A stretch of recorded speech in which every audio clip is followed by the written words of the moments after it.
মিশরকে প্রতিপক্ষ হিসাবে কখনোই প্রতিপক্ষ দুর্বল ভাবতে নেই। প্রতিপক্ষ যত দুর্বল হোক নিজের কাছে সবসময় প্রতিপক্ষকে হার ভাবতে হবে। আমরা অবশ্যই শক্তিশালী প্রতিপক্ষ অনুযায়ী, কিন্তু প্রতিপক্ষকে আমরা হার রাখবো। ট্রফি নিয়ে আসছি ভাই, আমরা তো বর্তমান চ্যাম্পিয়ন, ওই হিসেবে ট্রফি নিয়ে আসছি। এই যে জার্সি তো কিন্তু ওয়ার্ল্ড কাপ চ্যাম্পিয়ন 2022 আছে, তারপর ট্রফি তো লেখা আছে এই যে এখানে world cup champion 2022 Argentina. FIFA থেকে ব্রাজিল ছিটকে পড়েছে, আর্জেন্টিনাও কি সেই ছিটকে পড়বে কিনা আজকের ম্যাচ থেকে, কি মনে করছেন? ইনশাল্লাহ আশা করি আমরা ছিটকে পড়বো না। আর খেলায় যদি তারা যদি আমাদের কাছ থেকে বা আমাদের থেকে ভালো খেলে, তাহলে তো তারা উপরে যাবে আর আমরা ছিটকে পড়বো, এটা তো হবেই। ব্রাজিল বাদ পড়েছে, ব্রাজিলকে কতটা মিস করছেন? ব্রাজিলকে খুব মিস করতেছি, যতই ট্রল করি না কেন ব্রাজিলকে খুব মিস করতেছি। আপনার খেলার সময় আমি চাইছিলাম ব্রাজিল জয়ী হোক, আরও একটা ম্যাচ জয়ী হোক, যাতে সেমিফাইনালে আসুক, ওই কথা আমার খুব ভাইরালও আছে। তারপরে আপনার ব্রাজিল যখন হারছে তখন একটু আনন্দ করছি, মানে মজা করার জন্য। কিন্তু খুব দুঃখ লাগছে যখন বাসায় গিয়ে ভিডিওগুলো দেখছি যে তামিল মুভির মতন, তামিল মুভিও ফেল হবে। ব্রাজিলের খেলা যেভাবে ব্রাজিলের দর্শকরা যেভাবে দেখছে, এই কাহিনীগুলা দেখার পর আমার খুবই দুঃখ লাগছে। আপনারা তো তান্ত্রিক সেজে গেছিলেন ব্রাজিলকে হারানোর জন্য, তাহলে কিভাবে চেয়েছিলেন যে ব্রাজিল না না, আমি সবগুলা ইন্টারভিউতে বলছি যে ব্রাজিল জয়ী হওয়ার জন্য। আমি ওই ইন্টারভিউ ইয়াতে ব্রাজিলের জয়ের জন্য তান্ত্রিক সেজে আছি, ব্রাজিলের জয়ের জন্য, নরওয়ে যেন হারে।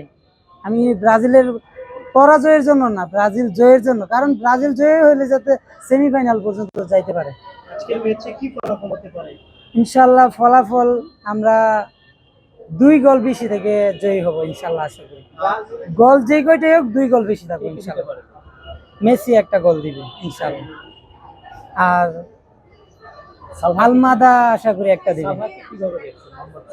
মোহাম্মদ সালাহ তো অনেক ভালো প্লেয়ার, এটা নিঃসন্দেহ, তো সেরাদের একজন, এটা কোনো নতুন করে আবার বলার কিছু নেই। লিভারপুলও খেলছে। আমরা নেইমার রোনালদো দুইজনের কান্না দেখেছি, আজকে যদি মেসি হেরে যায়, মেসিকে কতটা মিস করবেন? খুব মিস করব অনেক, তা ভাষায় প্রকাশ করার মতো নেই। অনেকে বলছে যে হ্যাঁ, আর্জেন্টিনার যে দলটি সেটি মেসি ছাড়া একেবারে অচল অবস্থা, বা আপনি কি বলবেন সেই? আমি একেবারেই বলবো যে মেসি ছাড়া অচল না।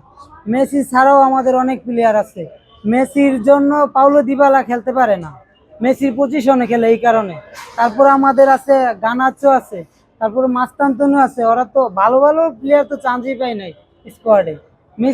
মেসি ছাড়া হয়েছে জর্ডানের বিপক্ষে খেলা শুরু হওয়ার আগে আমি বলছিলাম যে যারা বলছে যে মেসি ছাড়া দল মেসি নির্ভর করে, আজকে মেসি ছাড়া গত 2 ম্যাচ থেকে আরো বেশি ভালো খেলবে বলছিলামও, এমনকি খেলছেও ভালো জর্ডানের সময়। ব্রাজিল পর্তুগাল বাদ হওয়াতে ফুটবল বিশ্বকাপের উন্মাদনা কিছুটা কমেছে কিনা?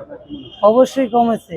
সারা বিশ্বর মধ্যে হচ্ছে ব্রাজিল আর আর্জেন্টিনার সাপোর্টার বেশি, তারপরে পর্তুগালেরও আছে। রোনালদো সবচেয়ে বেশি ফলোয়ার্স রোনালদোর ইনস্টাগ্রামে 700 মিলিয়ন প্লাস, তারপরে মেসি, নেইমার। খারাপ লাগছে নেইমার রোনালদো যদিও মেসির অনুযায়ী আমাদের প্রতিপক্ষ, তারপরেও তাদের বিদায়ে অনেক খারাপ লাগছে, তাদের কান্নাগুলা দেখে মানে অনেক কষ্ট লাগছে। যদিও ট্রল করি মানে বিনোদনের জন্য, আর কিছুই না। স্বয়ং মেসি চেয়েছেন নেইমার আরো খেলতে, মেসি বার্তা দিয়েছে। অবশ্যই এই বিষয়ে বলি, নেইমারে আগামীতে আরো খেলার দরকার, বিশ্বকাপ 30 বিশ্বকাপ।